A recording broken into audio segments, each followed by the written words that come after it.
आमच्या महायुतीमध्ये 6 जे मंत्री आम्ही समन्वय समितीचे आहोत अशी बैठक झाली। या बैठकीमध्ये येणाऱ्या ज्या जिल्हा परिषदेच्या विधान परिषदेच्या सहकार खात्याच्या ज्या ज्या निवडणुका महाराष्ट्रामध्ये आहेत या सर्व निवडणुका महायुतीमध्येच लढण्याचे निर्देश आणि एकमत आजच्या बैठकीत झालं। जरी लोकल निवडणुका असतील, कारण नगरपंचायत लोकल निवडणुका आहे, ग्रामपंचायती लोकल निवडणुका आहेत, त्यासुद्धा महायुतीने त्या ठिकाणी लढण्याचा निर्णय या ठिकाणी घेण्यात आला। सोबत या ठिकाणी या राज्यातील जे जे काही आता महामंडळ आहेत, महामंडळावरील सदस्य आहेत, साधारण 170 महामंडळ आहे आणि 650च्या वर महामंडळातील सदस्य आहे।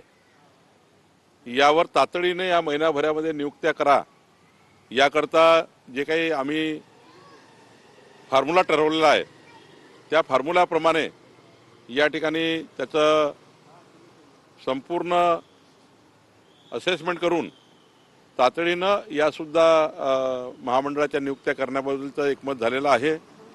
सोबतच विशेष कार्यकारी अधिकारी असतील, जिल्हास्तरीय समित्या असतील, जिल्हास्तरीय समित्या, तालुकास्तरीय समित्या, जे काही विविध विकास कामे आहेत त्या विकास कामामधील जे काही निधी आहेत त्या निधीबद्दलचा समन्वय, या सर्व चर्चा या ठिकाणी झाल्या आणि या सर्व चर्चेमध्ये महायुतीमध्ये अत्यंत समन्वयाने माननीय मुख्यमंत्री एकनाथ शिंदेजी आणि सुनेत्रा पवारजींनी या राज्यातल्या 3ही पक्ष, महायुतीमधले 12 पक्ष आणि आमचे सरकार यामधला समन्वय अधिक मजबूत व्हावा, सर्वच प्रकारचे सरकारच्या योजना या सर्व पक्षाच्या, आमच्या 3ही पक्षाच्या कार्यकर्त्यांनी, पदाधिकाऱ्यांनी समाजापर्यंत पोहोचवाव्या आणि यामध्ये पुन्हा एकदा महायुतीने प्रचंड मजबूतीने या महाराष्ट्रामध्ये आमच्या सर्व नेत्यांनी, सर्व आमदारांनी, सर्व पालकमंत्र्यांनी जो काही आज निर्देश दिलेले आहेत सर्व पालकमंत्र्यांचे पाळायचे, आमदारांनी पाळायचे। जो महायुतीचा फॉर्म्युला आहे ते प्रत्येकाने पाळायचा। कोणी यानंतर आमच्या कुठलाही विसंगत विषय करणार नाहीत।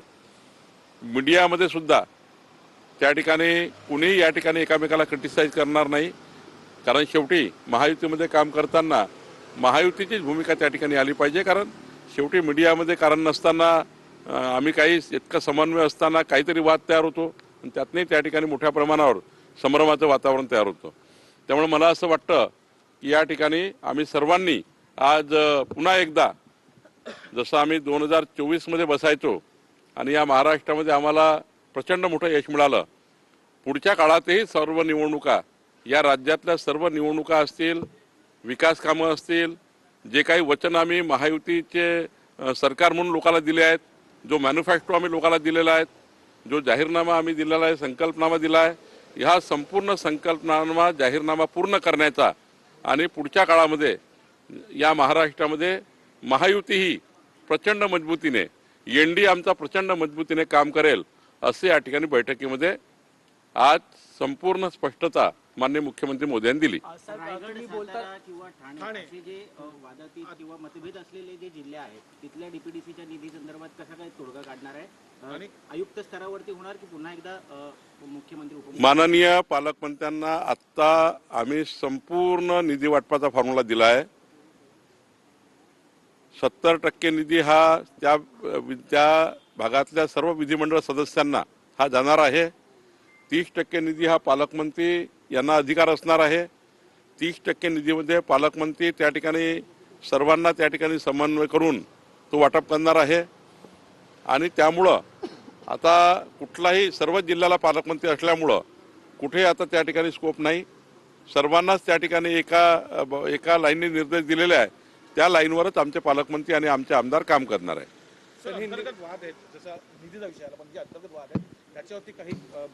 अंतर्गत वाद म्हणजे तेच सांगितलं की अंतर्गत वादातनं जे काही महायुतीचं जाणीवपूर्वक त्या ठिकाणी वातावरण खराब करण्यात येतं, त्यामध्ये सर्वांनाच आज सूचना दिलेल्या आहेत की महायुतीमध्ये कोणतंही त्या ठिकाणी महायुतीबद्दल कोणी त्या ठिकाणी चुकीच्या पद्धतीने वागणार नाही.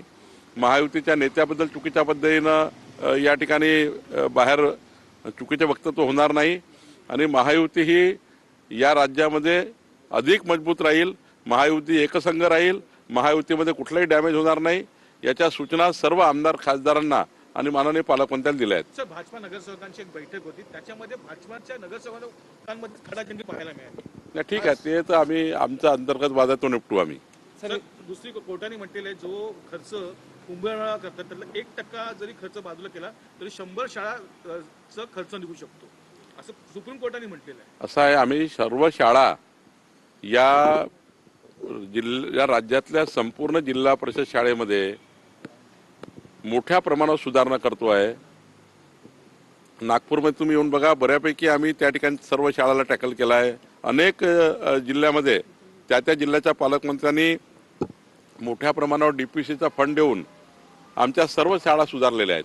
आता त्या ठिकाणी काही शाळा राहिल्या असतील, मला ही गोष्ट खरी आहे की एका वर्षात काही पूर्ण होणार नाही, पण पुढच्या काळामध्ये DPCच्या माध्यमातून सर्व शाळा चांगल्या करण्याच्या आमचं नियोजन आहे. तसे पालकमंत्र्यांनी संपूर्ण काळजी घेतलेली आहे.